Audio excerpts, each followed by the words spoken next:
ಓಂ ಶಾಂತಿ. ಬ್ರಹ್ಮ ಬಾಬಾರವರ ಜೀವನದ ಪ್ರೇರಕ ಪ್ರಸಂಗ ಭಾಗ 28. ಯಾರು ಎಷ್ಟೇ ವಿಘ್ನಗಳನ್ನು ಹಾಕಿದರೂ ಪರಮಾತ್ಮನ ಶಿವನ ಕಾರ್ಯವು ಮಾತ್ರ ನಿರ್ವಿಘ್ನವಾಗಿ ನಡೆಯುತ್ತಿತ್ತು.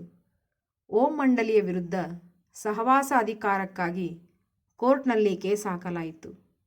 ಓಂ ಮಂಡಲಿಯ ವ್ಯವಸ್ಥಾಪಕ ಸಮಿತಿಯ ಪ್ರಧಾನರಾದ ಓಂ ರಾಧೆ ಅಂದರೆ ಜಗದಂಬಾ ಸರಸ್ವತಿ ಮೊಮ್ಮಾರವರನ್ನು ಸಾಕ್ಷಿ ನೀಡಲು ಕೋರ್ಟ್ಗೆ ಕರೆಯಲಾಯಿತು. ಅವರ ಜೊತೆ ದಾದಿ ಪ್ರಕಾಶ್ಮಣಿಯವರು ಸಹ ಹೋಗಿದ್ದರು. ಅವರು ಅಲ್ಲಿನ ಅನುಭವಗಳನ್ನು ಈ ರೀತಿ ಹಂಚಿಕೊಳ್ಳುತ್ತಿದ್ದಾರೆ.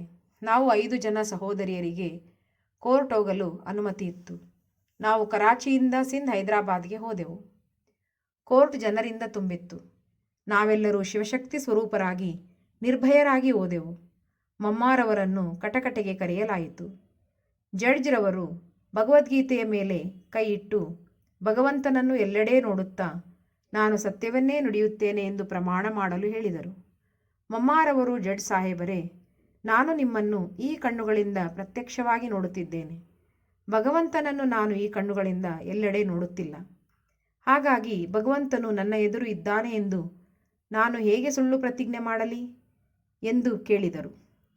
ಆಗ ಅಲ್ಲಿರುವ ಜನರೆಲ್ಲರೂ ಚಪ್ಪಾಳೆ ತಟ್ಟಿದರು. ಜಡ್ಜ್ರವರಿಗೆ ಕೋಪ ಬಂದಿತು. ಇದು ನ್ಯಾಯಾಲಯದ ವಿಧಾನವಾಗಿದೆ, ನೀವು ಇದನ್ನು ಉಲ್ಲಂಘಿಸಲಾರಿರಿ ಎಂದು ತಿಳಿಸಿದರು.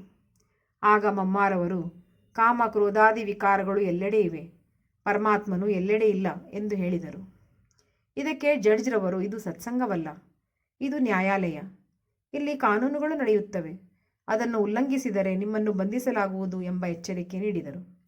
ಆಗ ಮೊಮ್ಮಾರವರು, ನೀವು ಹೇಗೆ ನ್ಯಾಯಾಲಯಕ್ಕೆ ಅಪಮಾನ ಮಾಡಲು ಬಯಸುವುದಿಲ್ಲವೋ ನಾನೂ ಸಹ ಪರಮಾತ್ಮನ ಅಪಮಾನ ಮಾಡಲು ಸಾಧ್ಯವಿಲ್ಲ. ಭಗವದ್ಗೀತೆಯೂ ಸಹ ಪರಮಾತ್ಮನು ಧರ್ಮಗ್ಲಾನಿಯ ಸಮಯದಲ್ಲಿ ನಾನು ಅವತರಿಸುತ್ತೇನೆ ಎಂದು ಹೇಳಿದ್ದಾನೆ. ಅವನು ನಿಮ್ಮೆಲ್ಲರ ಆತ್ಮಿಕ ತಂದೆಯಾಗಿದ್ದಾನೆ. ಅವನು ಪರಮ ಪವಿತ್ರನಾಗಿದ್ದಾನೆ. ಅವನನ್ನು ಈ ವಿಕಾರಿ ಪ್ರಪಂಚದಲ್ಲಿ ಹೇಗೆ ಎಲ್ಲೆಡೆ ಇದ್ದಾನೆ ಎಂದು ಹೇಳಲಿ ಎಂದು ಪ್ರಶ್ನಿಸಿದರು. ಆಗ ಜಡ್ಜ್ರವರು, ಏನೇ ಆಗಲಿ ನೀವು ಕಾನೂನನ್ನು ಪಾಲನೆ ಮಾಡಬೇಕು ಎಂದು ಹೇಳಿದರು. ಆಗ ಮೊಮ್ಮಾರವರು ತಮ್ಮ ನಿರ್ಧಾರವನ್ನು ಬದಲಿಸಲಿಲ್ಲ.